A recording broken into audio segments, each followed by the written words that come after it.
Hey there, my name is Julian and welcome to Memberscript 121. What we're doing in this one is rendering an array based on a custom field. So if you're aware, Memberstack custom fields can only be strings. That means you can only have one data type. Now, you can use the front end to make users put only numbers, only arrays, or anything like that into it.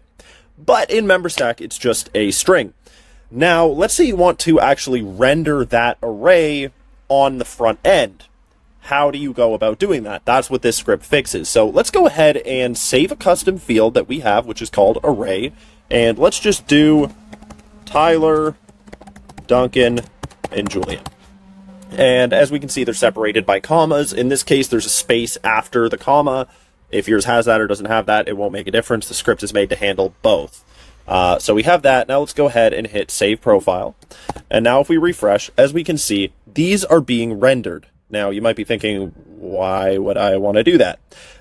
You may not be populating this field like I did, just manually typing an array into it. You might have something creating an array. And let's say you want to show something to that user based on what they've put in it. That is how you can do it. And you can build these in Webflow however you want to do it. So let me go ahead now and show you how to make this all work in Webflow. So first things first, what you're going to need is to add Memberscript 121. As you can see it here in the demo project, if you're watching this from the Memberstack site, you should see a button to get the code. You copy that and paste it in on whatever page you need this to work on.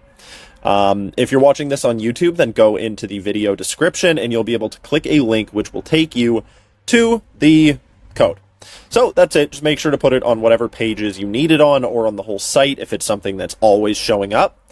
And then all you need to do is create some div block and give it the attribute ms-code-render-array. And then the value should be the ID of the custom field that you want to render. Mine is array in this case, so the value is array. And what's going to happen is it's going to take this template that you created, it's going to scrape it, wipe it off the page, and then it's going to create an array based off of that custom field and then re-render all of those items in its place. So in this case, as we can see, there's like a nice 1 rem gap between all of these. That is because I set those styling rules onto this array wrap, which is the parent element. So just make sure you keep that in mind so that you don't have it all showing up in some weird order that you don't actually want. So that is it. If you have any questions, let me know in the Memberstack 2.0 Slack in the Memberscripts chat channel.